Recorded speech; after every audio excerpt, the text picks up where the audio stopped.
Good morning, good afternoon, and welcome to Driving Transformation Success with Value Realization. Here's the agenda for today's session. I'll start with a quick introduction of myself, then we'll jump right into the content and the case for value-based transformation. My name is Michael Ketchmer, and I head up the business value consulting function here at Exactly. I've been with the company for a little over 2 years now, and I've spent the vast majority of my career helping enterprises with large-scale transformational initiatives. I started down this path more than 25 years ago as a management consultant, first with Price Waterhouse, and as part of the SAP revenue practice at Ernst & Young. So I'm going to kick this off with a high-level intro into the state of the union of digital transformation today. According to the Boston Consulting Group, companies that are successful with digital transformation can expect margin lift of anywhere from 12 to 20% on average in terms of EBIT across a broad set of industries. It's therefore not surprising that a whopping 80% of the companies in a recent McKinsey survey have embarked upon a digital transformation initiative within the past 5 years. Yet success with these transformations has proven quite elusive. Both firms report roughly 70% of all transformations fail to meet their objectives. It's been estimated that roughly $900 billion was spent in 2018 alone on failed transformations by the Fortune 500. Less than 30% of companies are able to capture and sustain value from their investments. I find these numbers to be staggering and frankly appalling. How do companies spend so much effort and capital on such critical initiatives, yet have such low rates of return and success? So in this session, I'll present a more value-centric approach to transformation that yields far greater returns and success rates. I'll also share best practices on value realization, which is one of the unsung heroes of transformation and proven to increase the ROI and time to value of your transformational initiatives. So let us ground ourselves in the fact that most transformations fail in part because change is inherently difficult for both humans and organizations. Delivering fundamental change at scale in large, complex organizations is challenging, especially as short-term pressures are often at odds with long-term vision and goals. Fortunately, leading strategy firms have developed some very robust frameworks to address the drivers of failure at the root cause level. One of the more rigorous studies, BCG performed forensic analysis on 70 client transformations, testing 35 different factors for linkage with overall success and failure. They were able to distill these 35 factors down to just 6 critical ones. When I cross-referenced those with factors from other leading models, I found that I was able to capture the essence of failure into 3 higher-level buckets that you see here. So the first is a lack of buy-in, which can result from a multitude of factors. An ineffective vision is a common one, whereby the vision is short on inspiration, lacks strategic thought, or lacks a compelling narrative. Unclear goals and outcomes is another barrier. A lack of commitment from the top or from middle management and ineffective communications are some of the more other common issues. They all impact buy-in and desire at the individual level to invest additional efforts to make change happen. The second, which is also planning related, is a general lack of awareness or understanding of all that's required to drive successful transformation. Examples here include shortcomings in talent, skills, or focus, and/or a lack of change management infrastructure. Organizations short on resources with transformational experience that try to tackle it all on their own are generally the ones that are most prone to underestimating or overlooking one or more critical success factors. Finally, a more agile approach to execution is an absolute necessity. BCG research again shows that an agile governance mindset is critical for broader adoption. They also found in one survey that only 40% of their respondents were competent in monitoring progress and measuring success. Most large entities provide governance through a traditional PMO-type organization. The problem with that is that the typical PMO function is generally focused on time and on-budget delivery for a very specific set of requirements or scope, using traditional project management methods. But they generally aren't well equipped to make tough trade-off decisions based upon value delivery and value realization, which is what successful high-impact transformations are all about. In light of these insights, we've developed a high-level framework that accelerates digital transformation and drives success through an emphasis on the critical success factors that matter most. If you sat in on the prior session in this track, you would have heard my colleague Peter Lai introduce this approach. I'll take a couple minutes now to share a few of my thoughts. On the topic of vision, I believe that an effective vision is at a minimum aspirational, strategic, and motivational. An aspirational vision is steeped in ambition. Achievement of the stated goal or goals is truly impactful for the organization. Otherwise, the change imperative will be rightfully questioned and right from the start. When I think of strategic, I think of a vision that is linked to strategic imperatives and quantified business outcomes that align with the overall business strategy and the furthering of sustainable competitive advantage. The vision also needs to be inspirational at the individual level. So while the vision and stated goals might be spot on for the organization, it's critical to share a compelling narrative on why change and what's in it for me, for everyone involved. It's natural for humans to want to understand the impact on themselves before they can commit to any type of change. Regarding engagement, it's my observation that too many organizations rely upon an outdated approach to organizational change management, or OCM, whereby org structure changes, process reengineering, and training are viewed more like one-time major events. The most successful companies take a more active and agile approach to OCM. They identify and engage champions of change. They deploy their change agents throughout the organization. They also architect their OCM processes in a way that develops and evolves the organization for adaptability to an ever-changing environment. And finally, when we look at revenue transformation initiatives, we find that they are typically multi-phase, multi-process, and multi-solution. We see that taking a more holistic and integrated approach to solutions and value management is absolutely crucial. A few keys here come to mind.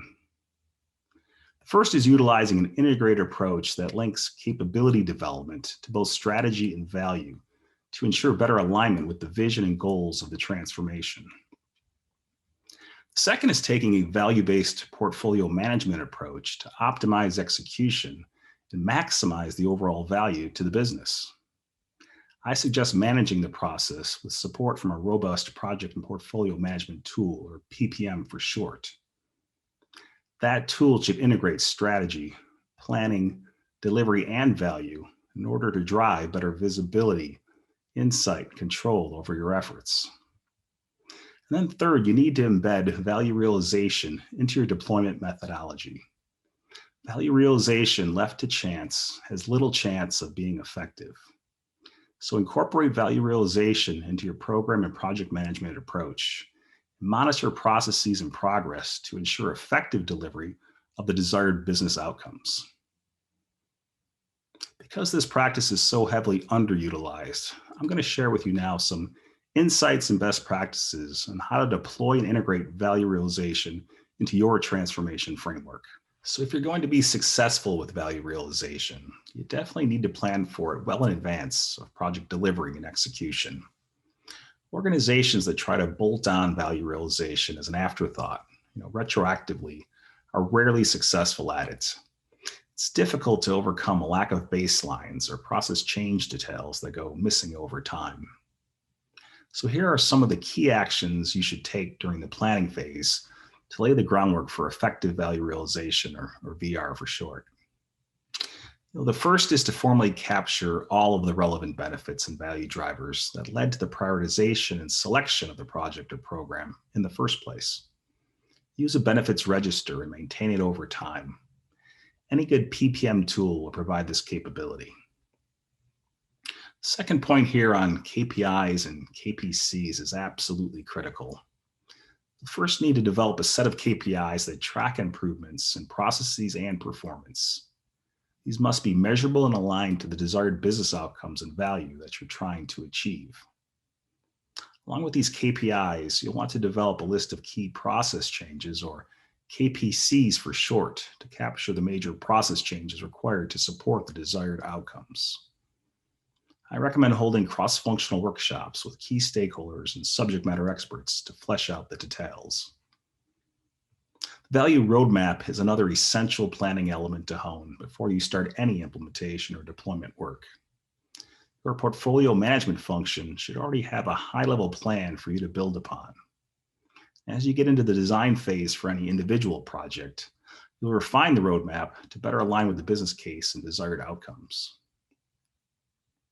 I suggest focusing on the most significant drivers of value and structuring the delivery plan to achieve quick wins and time to value where sensible. In the context of revenue transformation, organizations can often create a self-funding flywheel of financial gains as they evolve their strategic capabilities over time. In fact, according to the Boston Consulting Group, approximately 80% of organizations aim to self-fund their digital transformation initiatives. I call out collaboration here not as an isolated step, but more to point out the importance of getting key stakeholders and process owners involved throughout the planning process. Their participation fosters buy-in on the proposed changes and ownership of the results and the outcomes. Additionally, key stakeholders should sign off formally on all work products from this phase to further solidify their commitment. Lastly, it's prudent to validate that an explicit value realization process is formally embedded into the delivery methodology before starting any project. It's my experience that value realization efforts can vary widely across project management resources. So the goal here is to ensure effective and consistent execution and oversight of this very critical process. And now let's turn our attention over to execution best practices to drive the realization of the anticipated benefits. One all too common point of value leakage within the project lifecycle, the numerous handoffs that take place between project phases and resources. It's often the case that many people on a delivery team will not have participated in the upstream planning activities and conversations around value. I use the term conveyance here to denote a process step that includes proactive measures to ensure that each project and program team member understands how project level outputs drive desired business outcomes and the KPI improvements that are aligned to value. But communication of the value drivers and the value roadmap certainly isn't enough. During implementation, it's critical to continually track and validate that the scope that drives the value roadmap is actually being implemented. It's also helpful here to have some form of performance management infrastructure and reporting for key stakeholders to verify the progression of the KPIs and the KPCs that are aligned to value. Effective change control is also important. Transformations generally take place in a rather dynamic business environment. So it's important to keep the value roadmap up to date to reflect the impact of an ever-changing business climate, as well as updates from other projects and programs that have interdependencies. Transition here refers to the formal approval and acceptance of outcomes, capabilities, and value delivery by key stakeholders and process owners. In doing so, they also take ownership of benefits tracking and the monitoring of progress against targets per the value roadmap and the value capture plan. In the off chance the value realization is not taking place as planned after go live, transition to the business should be delayed until the necessary corrective measures have been taken. Hopefully you can see now that value realization plays a significant role in keeping transformations on track and progressing towards their goals.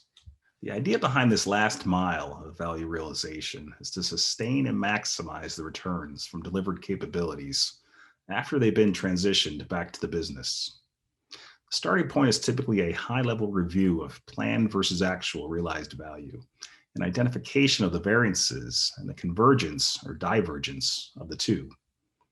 Overachievement against targets is just as important as underachievement and may indicate potential opportunities to do more of the same, where it may provide insights into estimation methods and assumptions that may require recalibration. So I suggest periodic formal assessments of progress against the value roadmap to validate value delivery and realization to date. In the case of underperformance, I again recommend cross-functional workshops with key stakeholders and SMEs to identify the root causes and potential corrective actions. It's also important to involve process owners on the go-forward recommendations. You want to secure their buy-in on next steps to put the value roadmap back on track. Looking at methods to sustain and maximize existing value streams, you should also capture unanticipated benefits for incorporation into the benefits register and portfolio management purview. Having gone through a number of KPCs and corrective actions, you're also likely to uncover additional opportunities for value capture. Process owners can work with your PMO to develop supporting business cases and incorporate their ideas into the overall project intake process. And finally, to help drive continuous improvements, it's important for all stakeholders to participate in knowledge transfer, communicate lessons learned. You want to drive additional improvements and help propel the organization to higher levels of performance. The point I want to make here is that value management has impact across the entire transformation journey, far beyond governance alone. When you take a value-based approach to transformation, you'll add clarity and gravitas to your vision and bolster support for your strategy and the change imperative. Being able to articulate quantified targets like improvements in market share, revenue growth, EBITDA, they'll show others that you've done your analytical homework and you're willing to commit to and take accountability for reaching those goals. Value management definitely drives integrated agile go-to-market planning by helping you prioritize and orchestrate capability and competency development based upon business outcomes and business benefits. It also helps you avoid commissioning low return projects, will naturally accelerate the time to value of your investments. When you have a pervasive lens on value, you'll also improve the quality and timeliness of your decision making. And that in turn will drive adaptability and your ability to perform in a dynamic business environment. Lastly, I'll say that governance is elevated as value management naturally requires higher levels of transparency, collaboration, and measurement. All of those help align stakeholder and efforts with the overall goals of the transformation.